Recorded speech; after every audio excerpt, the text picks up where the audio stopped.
A lot to discuss, and we'll be headed back upstairs after this, so we appreciate your patience with us. I'd like to go ahead and call to order the regular monthly meeting of the Cape Girardeau Board of Education. It is Monday, August 26th, and the time is 6:08. Let the record show that all board members are present. And please rise as we pledge allegiance to the flag.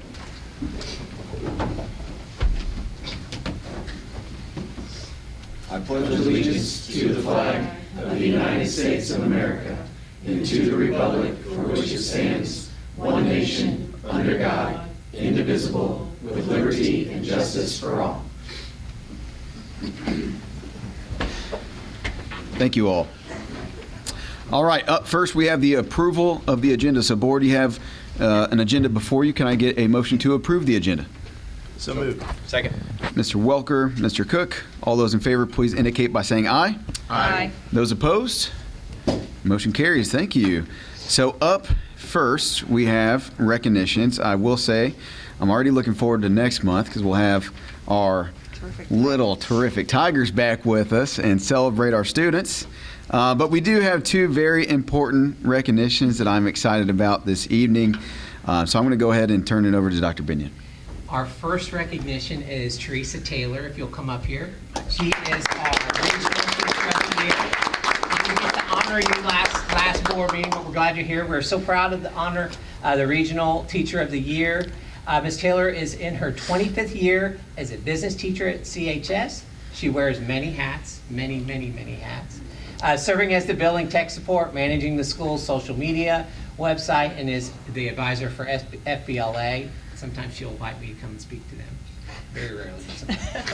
She is known for her ability to form meaningful connections with students. You'll see her in the stands at the games, usually yelling and cheering everyone on, and various activities she supports her students outside the classroom.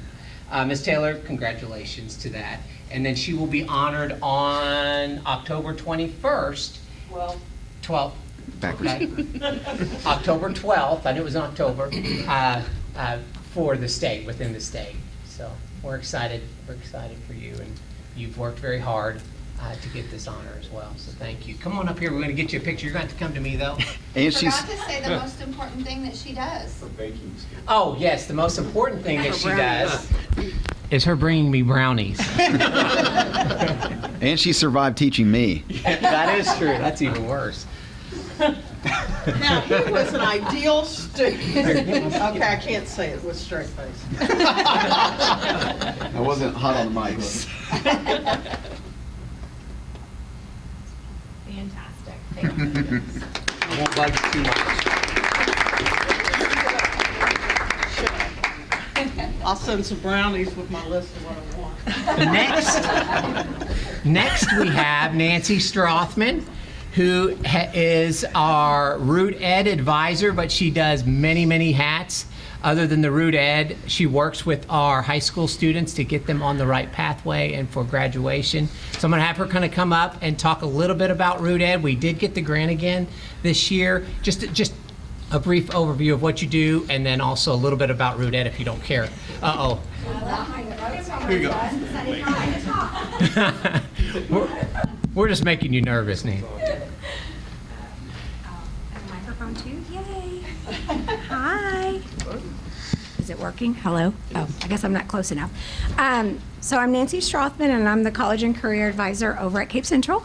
And so I love my job. If you have not met me, and once you meet me, you will know that I love my job. I love working with our seniors and helping them with their post-secondary plans. A lot of our kids have barriers, and so identifying those barriers and trying to find resources to hopefully address some of those barriers so that they can think about their post-secondary plans. So I help the students with college applications, housing applications, finding apprenticeship programs for those students that want apprenticeship programs or want to go into apprenticeships, VOTAC. We have some EL students too, so I'm bilingual, so that helps in Spanish and English, and so working and building relationships with those families so that those students also can have a plan after they graduate. I meet with every senior one-on-one. Our virtual and homebound students, I do those over Zoom or phone calls. I'm trying to think. I help students, like with their award letters. A lot of our kiddos have no clue what an award letter is and how to read an award letter. So I help with those things, how to communicate with the school. Our goals, as you can tell on the paper, which the regional manager for this region put this together, but the goals are on the right side. And then Cape Central, my stats are on the left side. So the goal is definitely one-on-one visits with the students, making sure that every kiddo has a plan. And as you guys know, sometimes it's really hard to get information from high school students. So I try my best to get accurate information. Sometimes they do not give me everything, but, and then you could tell the financial part, that one's a little, those numbers are a little off. It's probably higher than that number because a lot of the kiddos, some of the kiddos got scholarships over the summer that were not plugged in. So these stats are, I think, June 1st. Does anybody have any questions about anything? Since I left my notes on my desk. Well, congratulations, Nancy. We're excited you. for you to continue to work with your kids. And, I appreciate and it. I know how hard you work, and I know Yes. how many different things and different hats that you wear in the building as well. So we appreciate you. Nancy, while you're here, could you just briefly mention your end of the year event you do through Root Ed too, where they actually get some items to go to college with? Oh, yes. We do, we kind of combined it this year with the senior picnic. So we do like a decision day where we get funding and get prizes for the students so we can celebrate their plans, whether they're going into the workforce, military, and it's been great. The kids really enjoy that. We also do the career fair, which I think is great. So this will be our 3rd year with the career fair. I feel like it grows every year. Last year, Dr. Bingen hooked me up with the union. So I did have several union workers there, which was great for our kids who are want to go into the tech, welding and HVAC and electrical. I think that's such a great event. That and the decision day so the kids can celebrate their plans. Awesome. We play games? Anything? I don't know. We did play games. That was fun.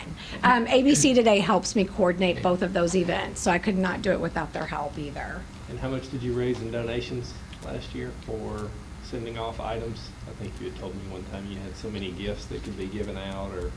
Well, this year we didn't do donations. It was all Root Ed. Root Ed just gave me a budget, and that's what we did. The year before, I just called around and begged for gift cards. And Well, it worked. I have friends who work at banks, so I'm like, hey, do you want to put like a cleaning basket together? I thought, whether kids live at home or get their own place or in a dorm, everyone needs to clean, right?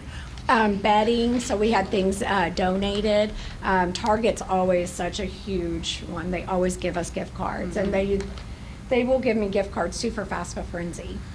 So for families that show up, I put their kids in a drawing, and they can win a gift card to try to get more families to come in so that we can get that FAFSA completed. Well, you're a gem. We appreciate you, Nancy. Thank you. Can I say congratulations on getting that high percentage of FAFSA completed because it Yes. was a I saw that challenge too, this year. 71%. I hound them. And call parents Yeah. and chase them in the hallway. And Miss Taylor helps a lot too. Tag team. So, Well, she thank even you, made little Nancy. cards that said complete the FAFSA and it has her face on it. Can you come up here? We're going to take a picture. Yes. You have to come around, though.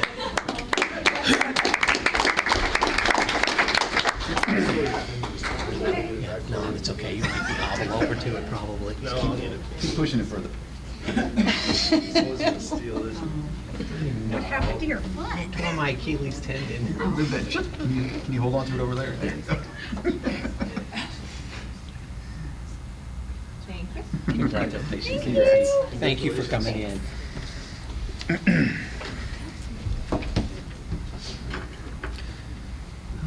All right, up next, we have information, proposals, or comments from the audience. Mr. Payne, did we have anybody submit? Yes, actually, I'd like to recognize Cape Girardeau County's presiding commissioner, Clint Tracy's in the audience. Mr. Tracy had initially requested to make a public comment to the board. He and I discussed that prior to this meeting, and at this time, Commissioner Tracy would like to reserve his right to make his comments at a subsequent meeting. Okay, thank you. Appreciate it. Mr. Tracy, thank you for being here. All right, up next, and just a reminder, we say at every meeting, just to let the public know, I know this is recorded and we like to have our policy out there. Requests to place an item on the agenda or to address the board should be submitted in writing at least 5 days in advance of the regular monthly board meeting. Please submit requests to the board secretary, which is Mr. Payne, at the Central Administration Office. Constituents who request to address the board are allotted 3 minutes to speak. For more information regarding public participation at board meetings, please see board policies on the district's website. All right. Up next, we have our tax rate hearing, and I'm going to gladly turn it over to Ms. Dudek. So we are at that time where we are going to be setting our tax levy. Before we do that, though, we're just going to review some information.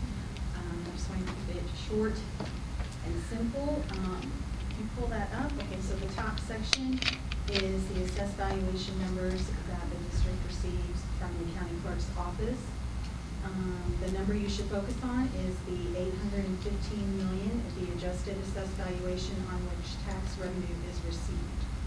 So that is the basis that we're going to receive tax revenue on compared to the prior year.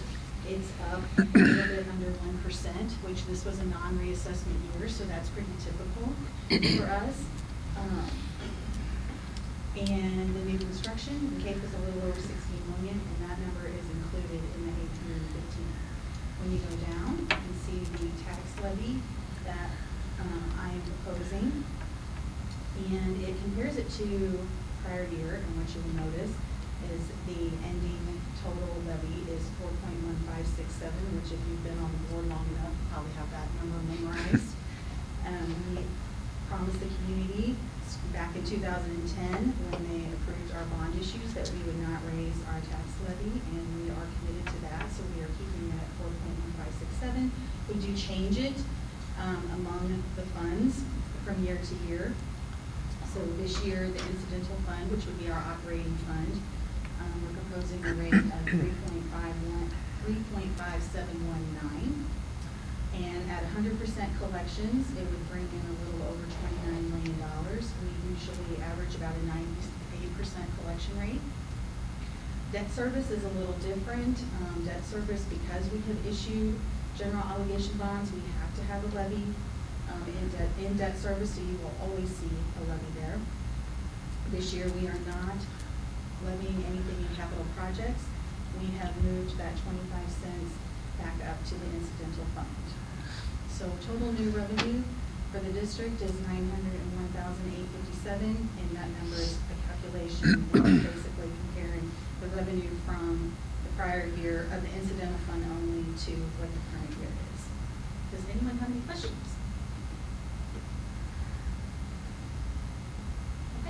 So Thank you very later, much. we'll actually have a motion to approve the tax rate. Very good. Thank you. Thank you. Up next, we have informational reports. The first up is the board president's report. I do not have much to report on tonight. A couple things. One, I think you're going to hear a couple times tonight, but I'm going to go and sneak it in. I had Mr. Crowell send me a picture, so I didn't say the name wrong. You've probably seen this referred to as a few things, athletic complex, but it's used for many different uses, and it is officially the Cape Tigers training facility. There's a beautiful sign outside of this new facility as well. There's a ribbon cutting Friday at 10 a.m. I'll be able to be present, so encourage as many people to go out there and see it as possible. I'm extremely excited about this facility myself. And then we also have an upcoming board retreat, which we will all take a tour at that time as well. And I'm excited to see you guys September 6th, 9 to 2. All right. Up next, we have the superintendent's report. Dr. Binion. Thank you. I want to just thank all of our students, staff, and families for a great first week of school. I sent you all some pictures on Friday. Unfortunately, I was not able to get out into all the buildings. I was able to go to Central Academy and got to talk to the kids. They were excited to be back. And so we really feel like we had a great start to the school year. I hope that continues. I'm excited about this year. We're really moving forward with a lot of initiatives with our CSIP plan. We've kind of put a charge, not only was a charge on us for implementing the CSIP, now it's the principals and the staff to make sure that we're getting that implemented so that we can start seeing some improvements, especially in particular with our academic performance. I also would like to say thank you to the community for supporting our students and donating money for school supplies. We were able to provide students in need with their supplies to start the school year, which is an awesome program. I don't know if you guys saw it on the news where they were giving out backpacks. So we're really proud of what Ms. Keys and her team has been doing, and our foundation as well, with collecting supplies and materials so that there isn't a student in our district that doesn't or isn't eligible to get supplies for their classrooms or supplies for their home as well. So I did have on on my notes also about the Cape Central High ceremony, a ribbon cutting ceremony for the athletic facility. I will not be there, just so the board knows that. I have a doctor's appointment. I couldn't get it changed, unfortunately.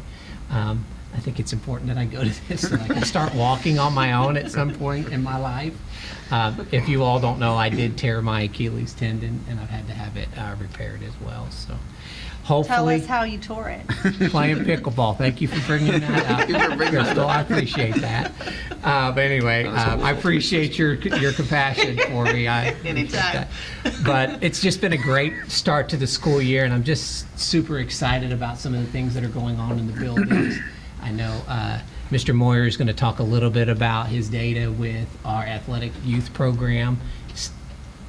So exciting. And then we've also had some conversations with our pool at Jefferson. We've been working with the city on some things. Tyson's been working really closely with doing some scheduling and making sure that our elementary kids have an opportunity to learn how to swim. But we're also going to be bringing some other things too that we're excited about, but that'll be in the future. One of the big things is our partnership with SEMO. Go Red Hawks. Thank you, Dr. Beck, for working hard on that. He worked very hard with the SEMO team to make sure that we got everything that we needed for our staff. We're going to continue to do some great things for our staff Do you want to because they give just a deserve it. 10-second reminder about what that was? Oh, the partnership with SEMO, just a quick partnership. What we did with SEMO is that we are getting a 20% discount for tuition for all staff. It doesn't matter if you're a teacher assistant, teacher, custodian, they could all go back to school and actually get a discount for educational classes at SEMO. So we're really excited about that. And then there's some other perks. One of them is discounted tickets to the games as well. So we're excited about that. That's all I have. We have several taking us already up on that opportunity, so it's great.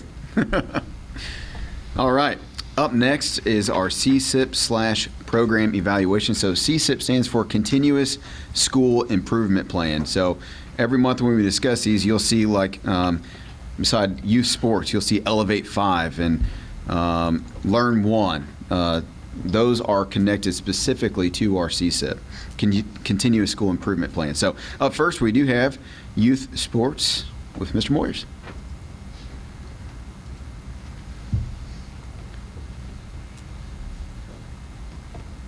Good evening. So, as Jared said, our program evaluation for this month. First one here is youth sports. Our evaluation of the program data. The goal is the superintendent's designee will continue to increase participation in the new youth athletic program. Our research shows that participation in education-based athletics improves academic performance, promotes good citizenship skills, elevates attendance, and reduces negative behaviors. Our action steps that we started with for CSIP for our Elevate 5 are expand program opportunities, increase coaching staffs, expansion of grade levels, improve connection between high school and junior high school coaching staffs and youth coaching staffs, expand program camps provided by the district coaching staff, and improve communication of mission and opportunities to students, families, and the community. So our strength of program data first, I just want to point out there that our, last year when we did our strength of program data, we had the 21-22 data that we had received from the city, basically just cross-referencing what kids they had in their programs the year previous, and then the following year our programs for that year. Now, we have expanded our programming in a tiered way.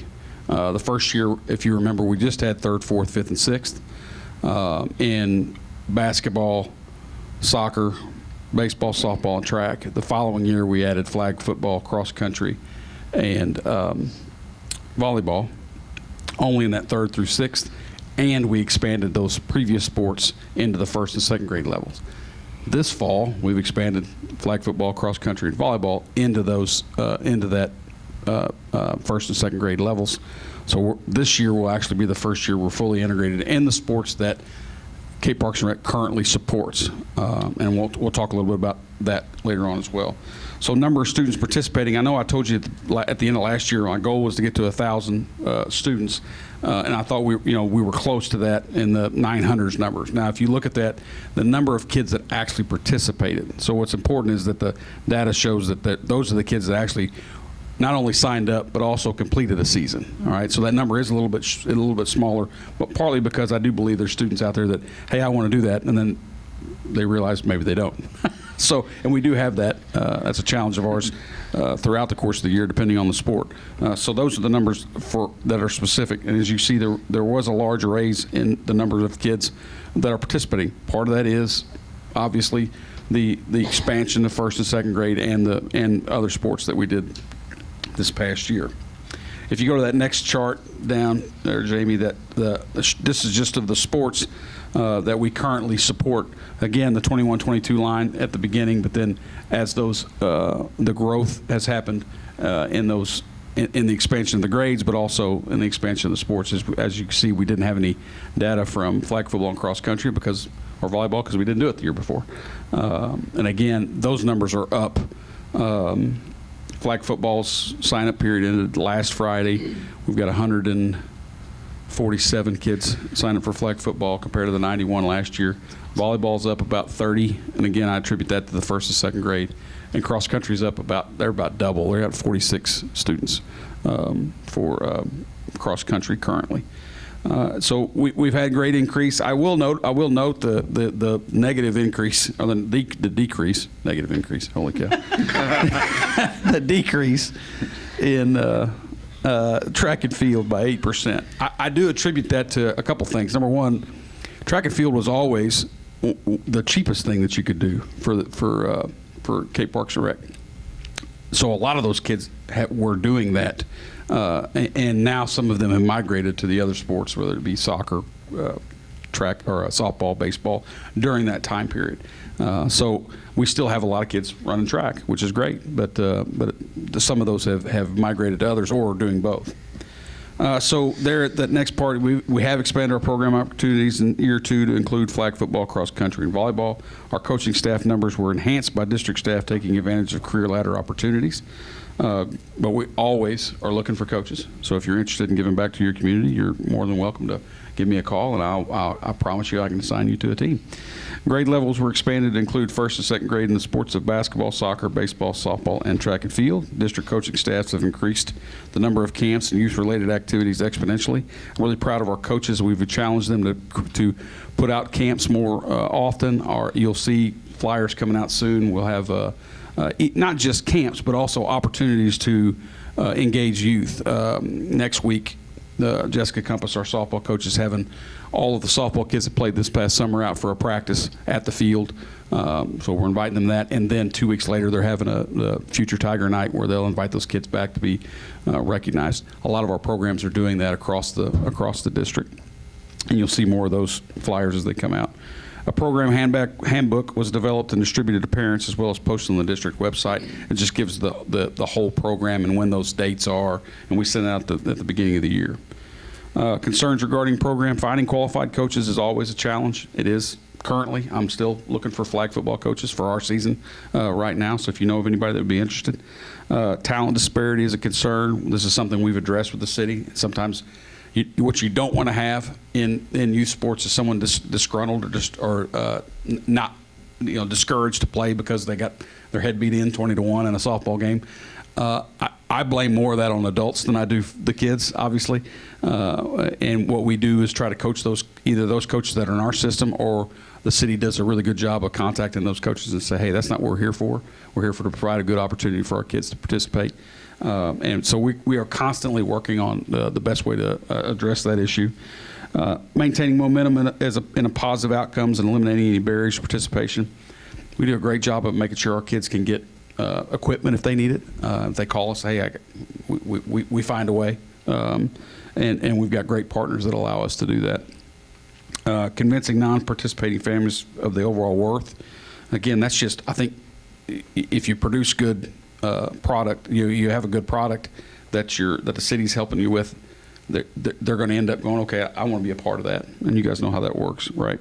Absence of programming designed for students with disabilities is something that Mandy and I are working on currently, because we need to serve all of our students.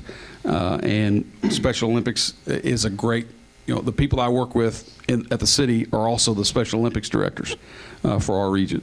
So Scott Williams and Penny Williams and Mandy and I have met about expanding our Special Olympics programming to this year to specifically track and field, and then hopefully expanding that into basketball. They have a lot of opportunities for our kids that we want to take advantage of.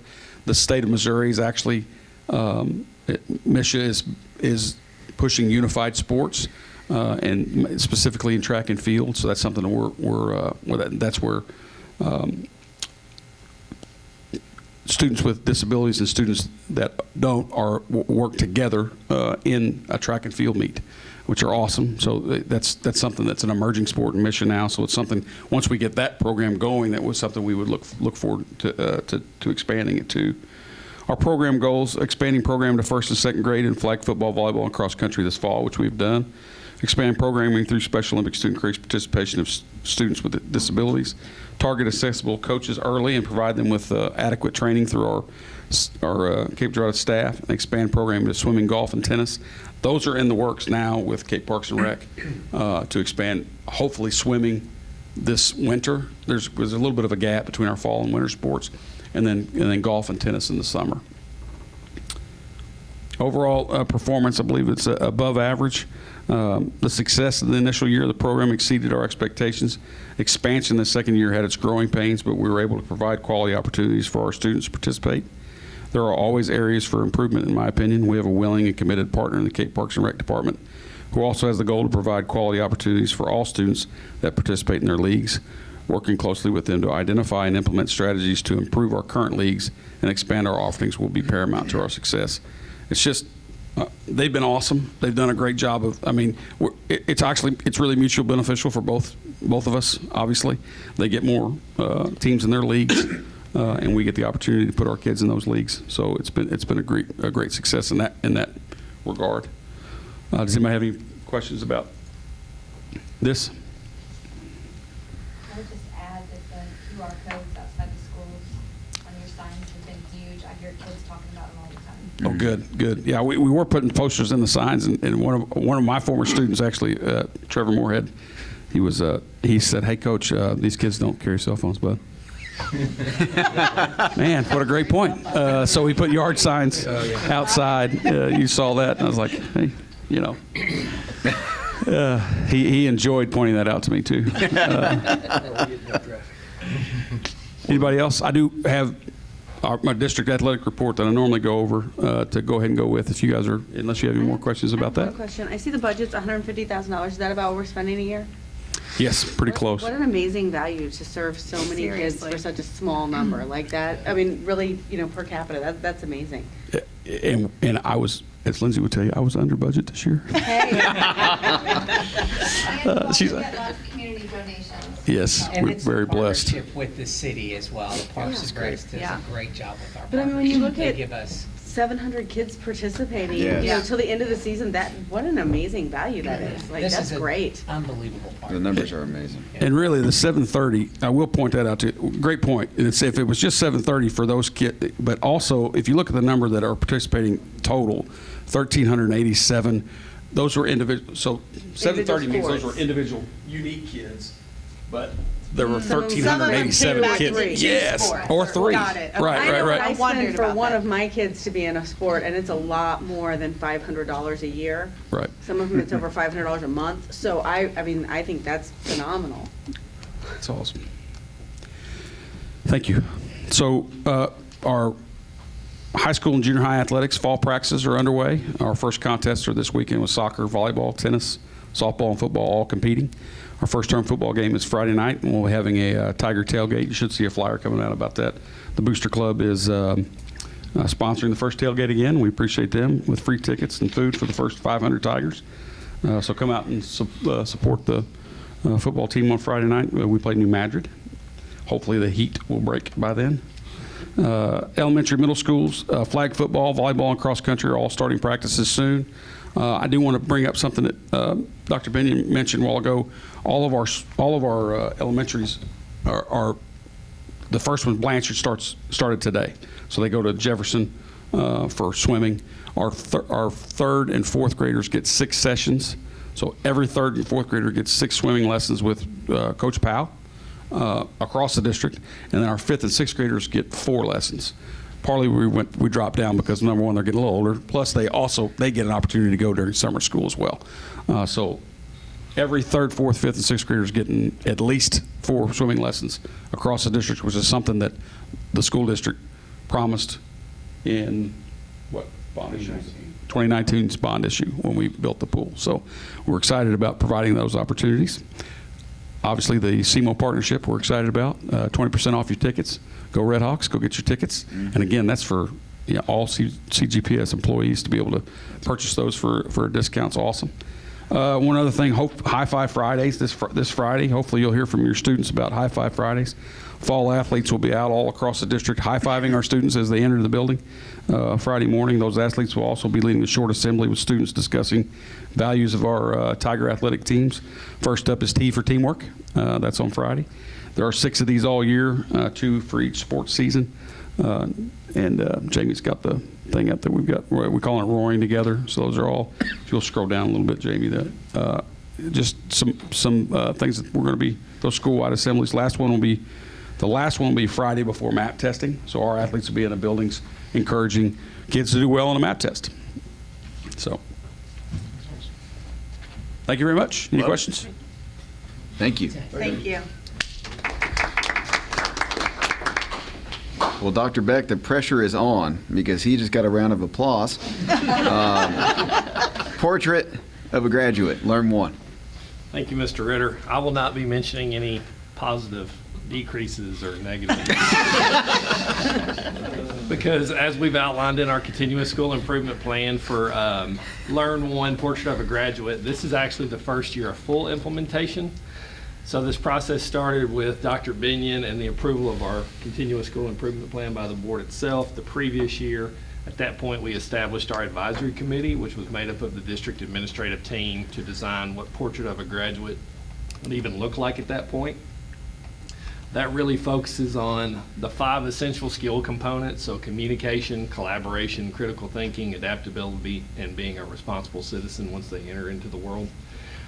We had to get much deeper than that and actually developed K through 12, so kindergarten through 12th grade standards to address those skills, whether you are not meeting expectations, you're demonstrating growth, you're approaching, or you're already meeting or exceeding the expectation for that. Those are actually attached as part of this presentation. The title of that document should be Portrait of a Graduate Skills Breakdown Poster. You can see it starts with communication, and they're all split between strictly what we classify elementary, so K6 and then 7-12. That's what took place in the inception phase of the committee's design. Rolling into this school year, we've actually developed rubrics that address every one of these standards so we can have a consistent measure across the board district-wide. That's the other attachment that's on there. And it's going to follow that same format of tracking those skill standards, working down that rubric. So you have a drastically different approach to measuring elementary versus your secondary skills. At elementary, they'll be actually looking at this from a grade classroom roster component, whereas at the secondary level, it'll be broken through multiple content areas and assessed daily because the scheduling's a little bit different. We have an excellent academic services department. Ms. Tina Schusler and Nick Cato worked very hard developing these rubrics for us and making sure they align with other state standards across the board. So we're going cross-curricular with this. So essentially, Portrait of a Graduate will now align with your scope and sequence for your normal classroom curriculum planning. So we'll have horizontal alignment across the board from kindergarten through 12th grade. That started with the social studies adoption this year. Made sure that every skill aligned with these same skills. Yep.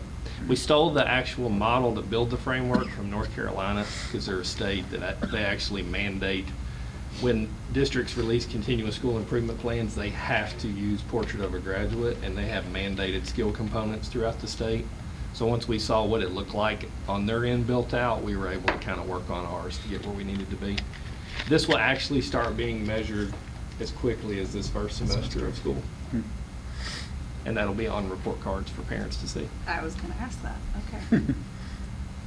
So I don't have an official formal program evaluation because we don't have that data Sure. back yet. But moving forward into the next school year, what we can expect to see is how many kindergartners or any other grade level or secondary student based on content is either meeting the expectations of Portrait of a Graduate or not at that time. And that'll be assessed on an annual basis. Any other questions or comments for me? Thank you. Thank you. Just waiting for it.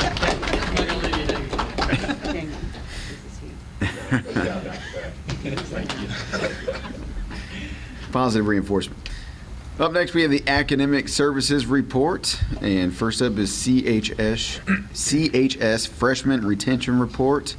Are you handling both these, Ms. Russell? Yeah, I am. All right. All right, so we've got some good news this summer right before school started from the high school. And they said, hey, you should look at our retention numbers. And they are incredible. And so this is the, at the end of the year with our freshmen, the students who started off as freshmen in their cohorts. And so this year versus last year, total number of student retention. So that means that they're ninth graders who are remaining ninth grader at the end of the year. And so they've seen just in the ninth grade a 41.38% decrease. But as they started sharing this data, started looking at some of this other data that they had as well, but their sophomore data looks just as good, and their 11th grade went down to 0 retained. And so wanted to highlight that and give them some kudos as a part of it. Just really proud of some of the changes and the hard work that they're making at the high school. So Fantastic. Nancy's back there. Any questions? Is there anything like specifically that they're doing to make this happen? I'm sure there's lots of things, so if you just want to give me a brief overview. We do have a list of our students who are retained, and so we specifically hone in on them. The after-school tutoring has helped in contacting with parents. I believe our advisory helps when our teachers buy in, with our teachers buy in, and so they sometimes drag students to the classrooms to make sure they're getting help. We did, Ms. Taylor actually sends out every year a list of all students for us to list who has a relationship with them. So then we can reach out to that person if there's a relationship. And then we also did our Connectedness. connectedness survey, sorry. So we know who students are relating to. So any way to build that positive relationship increases academic success. Awesome. Fantastic. And up next, we have the Youth Build district partnership. This one's also me. So we were presented with a great opportunity for our students who have dropped out. We'll go from one end to the other here. For students who have dropped out, they're out there getting skills. There's a program out in the community right now through CPCMO that is getting students work skills, and we're looking to partner with us to be able to give the students the Mo Options option of getting a diploma. And so other districts have done this. We talked to Columbia. They've been doing this for, I don't know how many years. Decade or more. Yeah, a decade or more. They just have been doing it like, that was the discussion, it's been forever. And they've had a really good relationship and have a really good process. And so CPCMO came to us and asked us about it, and we connected with Columbia and said, hey, why not give kids an extra opportunity to not just get a high set and get finished, but get their diploma. And so this is the memorandum of understanding about how all of that's going to work, and we just wanted to bring it before you guys before we do the official signatures on it and give you a heads up. This will be just another tool that we use with some of our other Mo options, whether it's through Central Academy or through CTC. This is just an additional option for kids who may not be able to come back to the school for one reason or another, or they just don't want to. And so just, again, another option to provide for our students.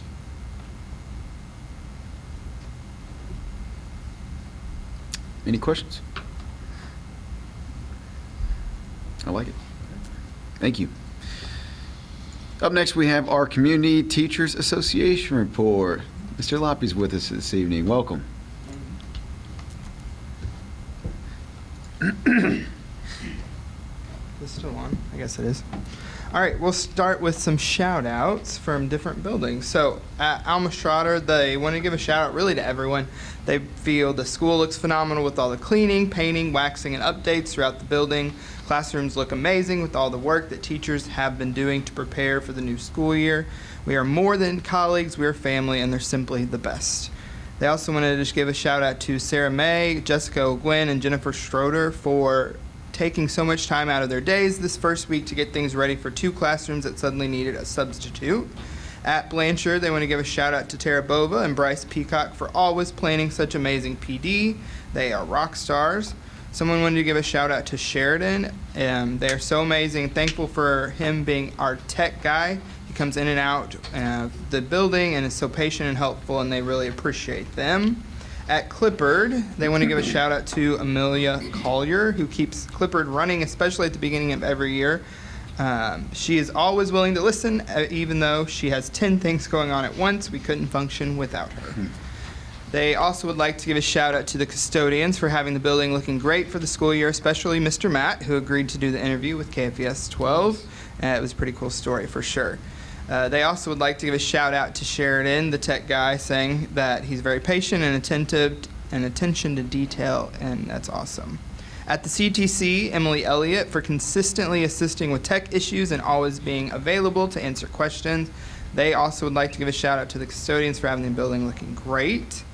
At the Early Childhood Center, the entire staff at ECC, they unpacked and then they're setting back up the center again before school started because the move was delayed. They did it, so they appreciate the teamwork there. They'd also like to shout out April Garner for quickly adjusting to the uniqueness of ECC and leading us into a great year. She makes sure staff knows she's here to support us in any way possible and pops into the rooms regularly to make sure they're doing okay.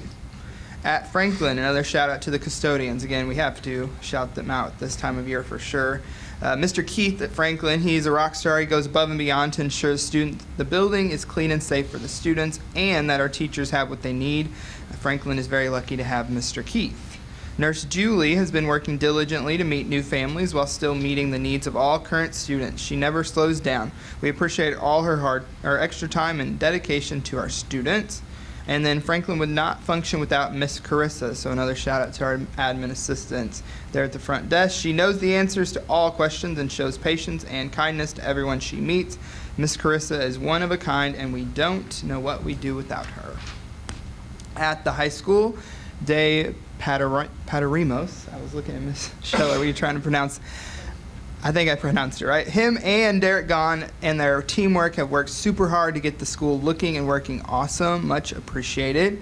They also would like to give a shout out to the teaching staff and how prepared they are this year with EL modifications and meeting the needs of the EL students. We have had wonderful communication, and it's obvious how much they care about the success of our English learners. So someone puts a shout out on here for me. I usually skip these, by the way, but I guess I'll start off the year. That's Come just on. my nature. So someone said they appreciated all the work that I've done setting up ways to support our classrooms with PBL projects and leading monthly design challenges, as well as working hard to get our makerspace more easily accessible and user-friendly. I'll be And I checking in appreciate with that. Walker to see if you're actually saying when you're on there. I'm gonna- I'll read it myself if I have to. I'm gonna Mr. need you to say Lobby. those louder when they're about you. Like say a little, you know. Well, I appreciate it. But more about Jefferson besides me. Sally Bullinger and Stacy Dotson, they're always going above and beyond to help the first grade teachers in any area needed. Their support is so truly appreciated. Another shout out to an admin assistant, ours Miss Veronica, for handling all of our beginning of the year needs and helping us out in so many ways. Again, another shout out to our custodians. They're always having a smile on their faces and are willing to do anything we need. The building looks amazing because of their hard work. And here at the middle school, we have a shout out to Mr. Wilson. He has been an outstanding support. He has gone above and beyond, and I'm so excited to work with him this year. Someone writes. And then they also would like to give out a shout out to the new staff because they've spent hours preparing for the students, from decorating, painting, collaborating, and just bringing new positive energy to the building. We are so excited to have them. So thank you all it's been a good start to the year. If you guys have any questions for me or CTA. All right. Well, we appreciate you guys. Thank you. Thank you. Thank you, Mr. Locke. Back to school. All right, up next we have our Treasurer Finance Report. Back to Ms. Dudek. I am going to talk about the July fund balance report. July is probably our month that has the least amount of expenses all year long, so our balances look pretty good. Beginning balance, a little over $22 million in the general fund.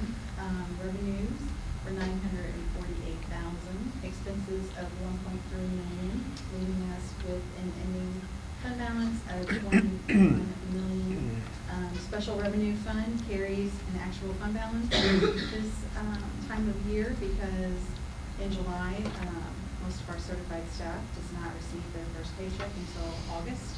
So that is a little payroll month for that fund, so we'll let that fund carry the balance and start transferring from the general fund next month. The cash and investment details are listed. Does anyone have any questions? Okay, thank you. Thank you.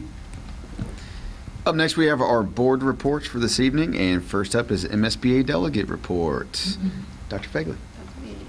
I think, are you not support services report? Oh, I thank you. Thank you. He was Keeping the really lights on down there and he was really looking forward to his applause, and I ruined it. Air conditioning on the welcome. Thank you.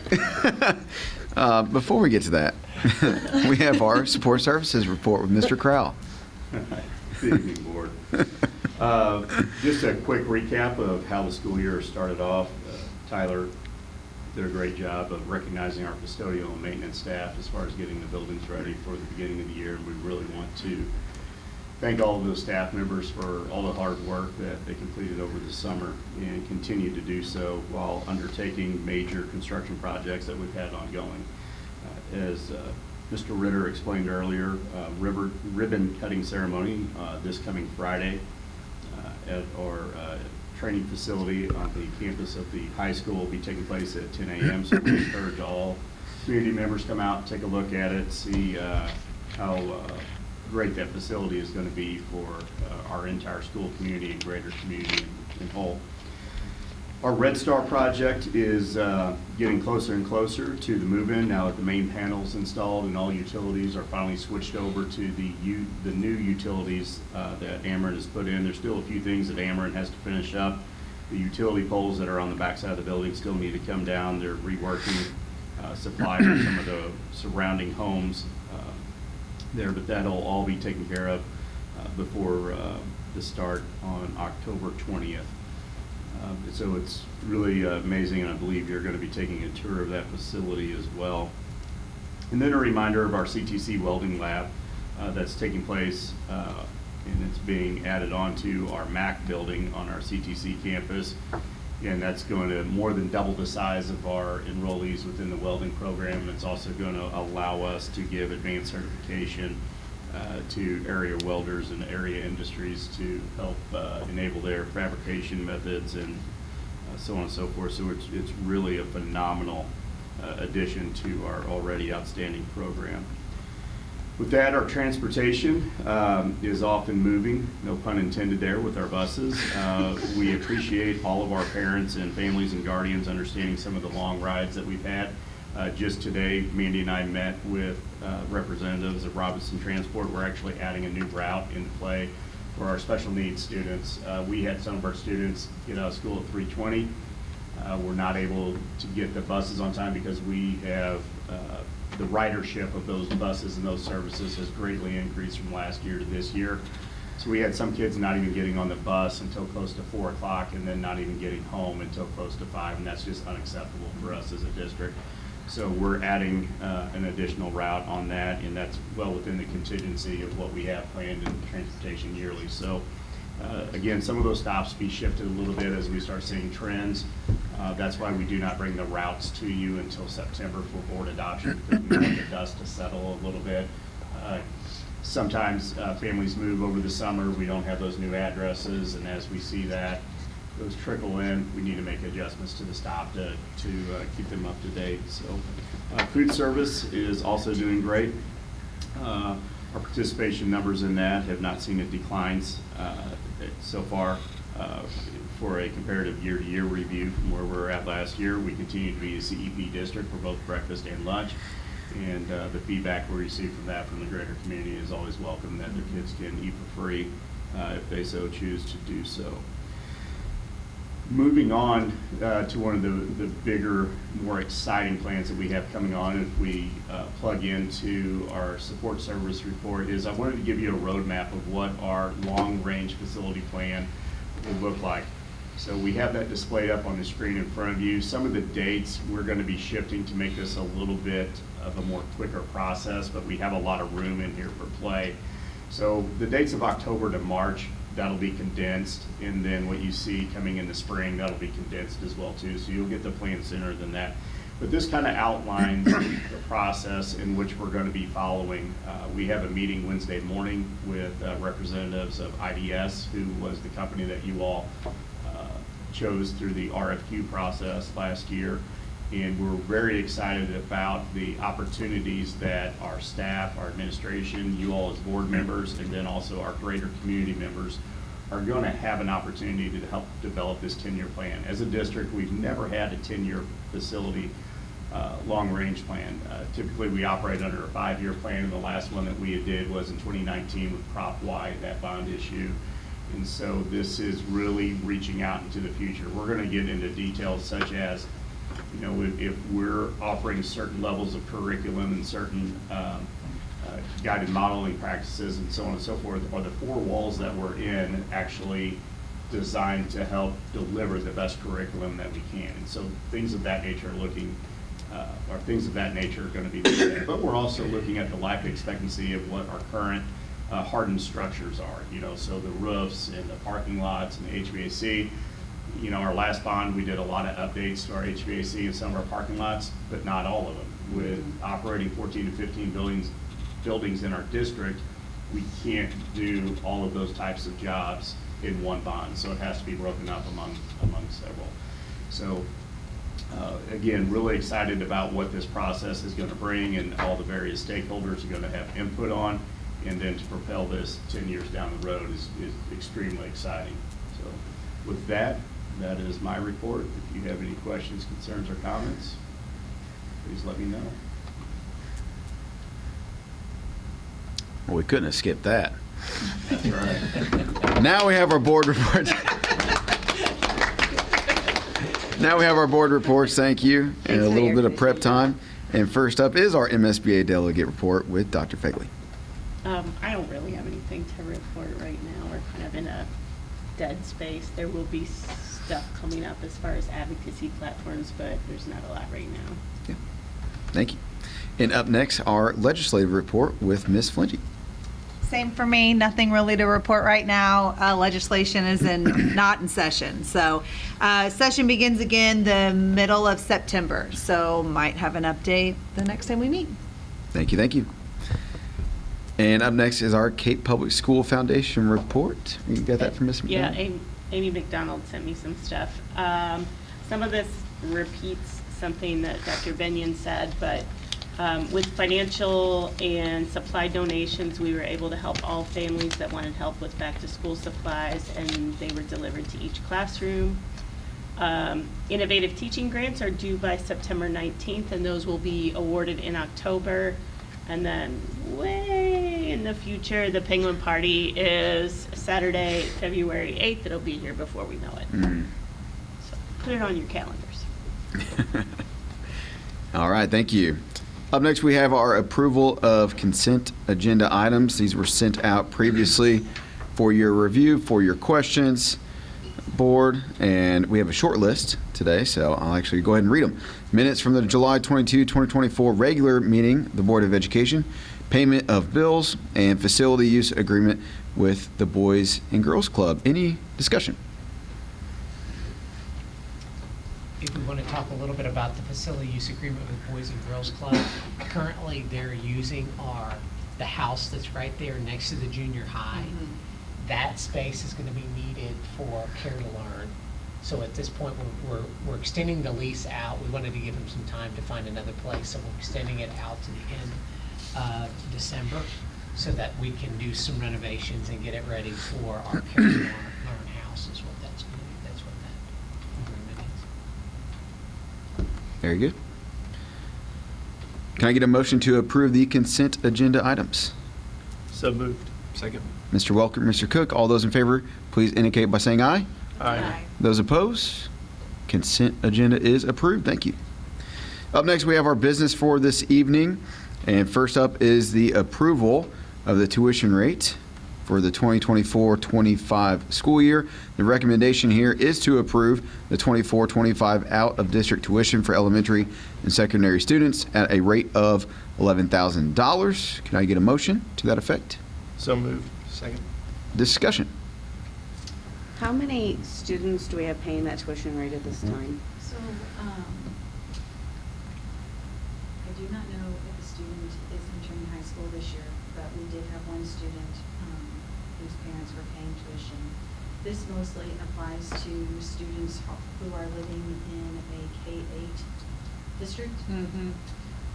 How many of those are there? I don't know how many non-American students we have. Okay.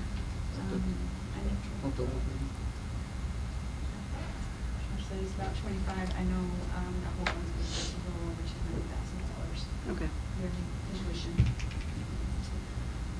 What?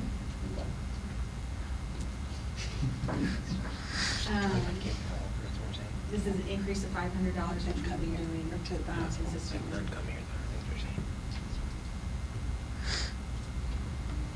Any other questions? All those in favor, please indicate by saying aye. Aye. Those opposed? Approval carries. Thank you. Up next, we did hear this discussed earlier, but we have our approval of the tax rate for the 2024-25 school year. Can I get a motion? So moved. Second.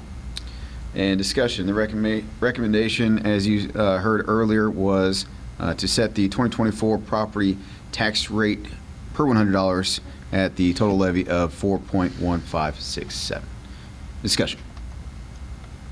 So financially, this is the most important thing we should do for the district. The tax levy is how we get our tax revenue, which is our largest source of revenue. We are keeping the levy at 4.1567. The incidental fund will bring in approximately $28 million, which we'll use to operate off of, and the debt service fund will bring in approximately $4.6 million, and we will use that to make principal and interest payments on the bonds. How long are we at 4.1567 per the 2010 vote that you mentioned? Until we do it again? We would take, we would put it on the ballot to have it be raised. Sure. But when is that supposed to happen again? Or is it not a set time? It's just when we decide? It's coming up. So how the tax levy works is the state actually calculates what your maximum levy could be. And so our maximum levy could be higher than this, and we have a right to increase it if we choose. But when we have taken bonds, our bond issues to the voters, we have promised that we would not increase the tax levy. So it's a commitment that we've made at a district level for the time being. So I don't know if this is answering your question maybe a little bit differently. So when the bond comes up again, it will be a no tax increase bond. It'll be the same as it is right now. So when we renew our bond, it'll still stay the same as it is because we don't feel like we need to tax the district at this point. No. Yeah, to keep it the same. So it would just be a renewal of a bond that we'd have to take out to the voters. Yep, okay.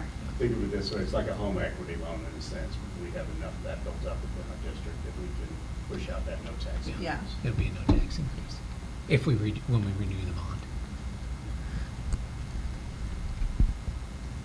Any other questions, comments? No increase, if we approve it. All those in favor, please indicate by saying aye. Aye. Those opposed? No increase. There you go. All right, up next we have our second reading and approval of board policies.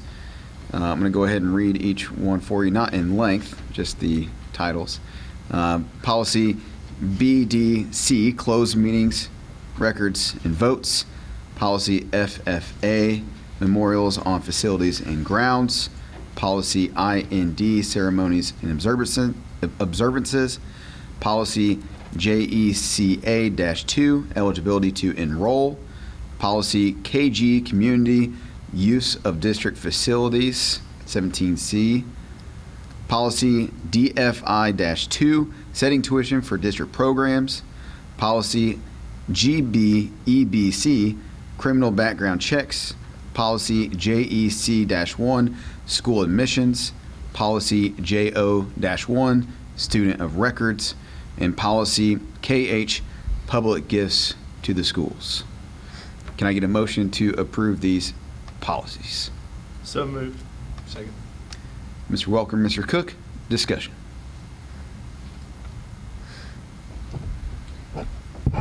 Well, with these policies, we've looked over, this is our second reading of these policies, unless you want, is there any specific ones that we need to go back over? Yeah. Any questions?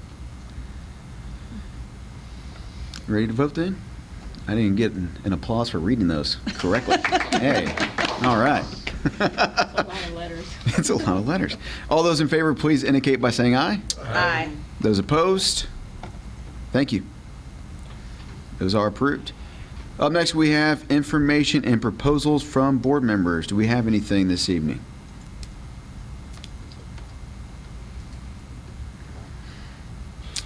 All right. With that being said, I know we got to head back upstairs to continue our closed session meeting, so I will take a motion to adjourn.